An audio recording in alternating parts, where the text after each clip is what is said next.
other factor, though, that I have to bring out, and that is, I've said that Zionism is basically a secular movement that started by secular Jews. Jews have left the religion.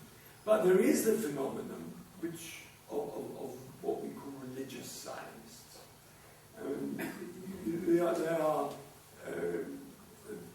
They can be seen today in the so-called secular movement, and you see it on your televisions, probably people who look like Orthodox Jews, but who are very, very fervent, militant Zionist supporters, and very, very fervently in favour of setting up a state just for themselves.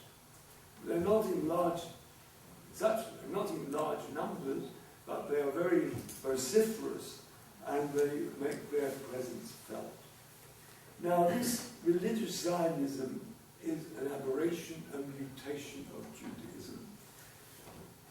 They quote sources from within our teachings that that Palestine is only for the Jews. But they ignore the teaching, that side of the teaching, and says, no, it's not. No, that doesn't apply nowadays.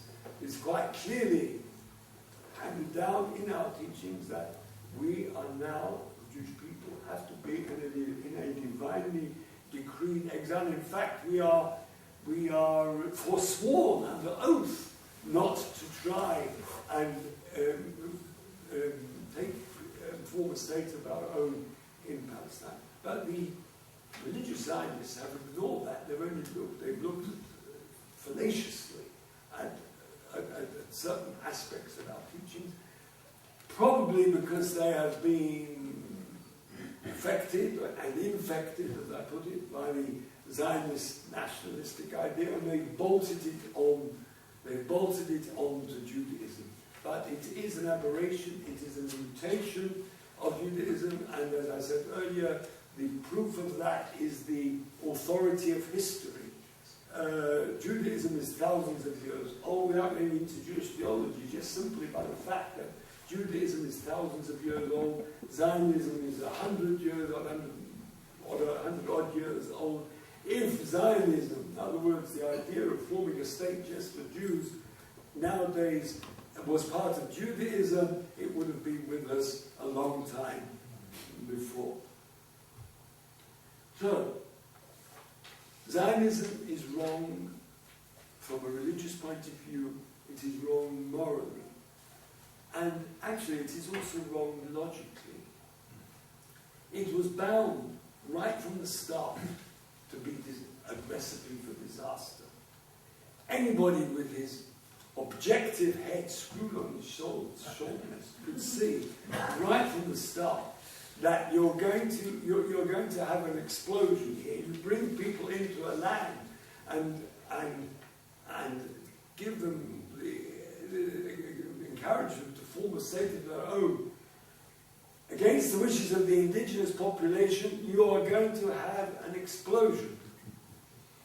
You know, possibly the audience here know about the Balfour Declaration, where the British government, for many political reasons at that time, were impressed with the idea of helping the Jews to form a state of their own, the Zionists to form a state of their own in Palestine.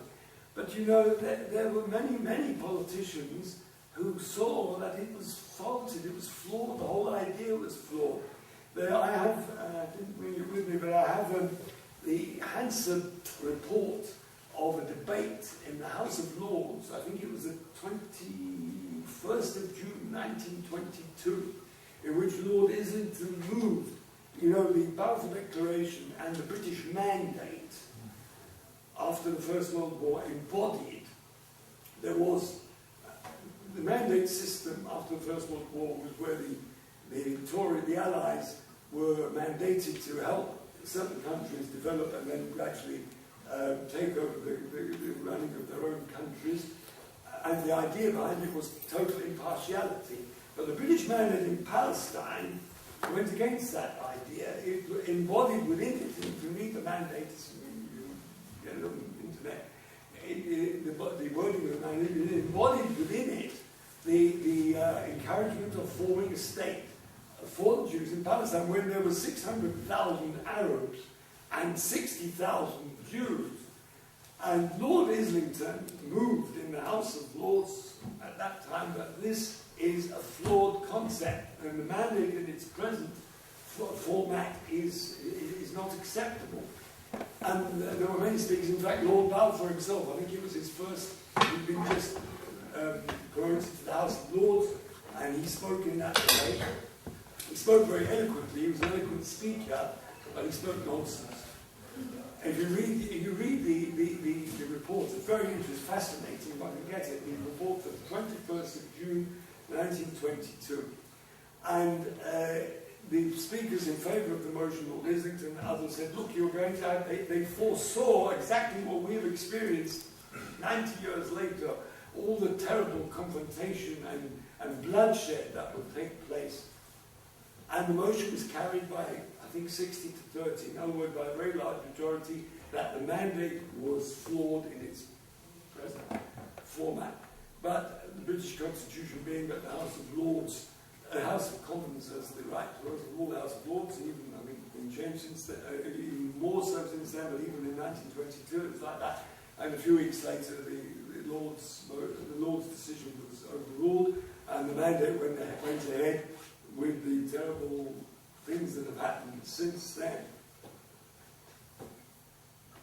Something which, what happened after that for the following 20 years was that the Zionists set their stall, they've got to, and this is also included within the mandate, set their stall to boost Jewish immigration to Palestine, because without that, they wouldn't be able to have their state. They started off with 1 in 10, and they had to, and in fact, they brought about massive immigration into Palestine through the 20s and the 30s against the wishes of the Palestinian population. Of course, that produced clashes and violence on its own. And then, of course, there came the Second World War, and the Zionists, more or less, by that time, there were as many Jews as Palestinians in there, and there was terrible confrontation, and the British government couldn't get themselves out of the mess that they got themselves into with the Balfour Declaration. And it looks as if there are people in the audience who will remember the events in the 40s under the Attlee government, when Ernest Bevin decided that's enough is enough, we're coming out of Palestine, whatever happens, and people warned him there'd be a bloodshed, but he said, so be it, those were his words. And at that time, the United Nations had just been formed, it was after the Second World War, and they were at a loss as to what to do with this situation in Palestine. And they decided in their wisdom, only after a lot of internal pressures, that the general body of the United Nations, in fact, recommended, it wasn't approved, it wasn't decided by the Security Council, but they recommended that there should be partition. And that is the basis of Zionist claim to legitimization that the United Nations recommended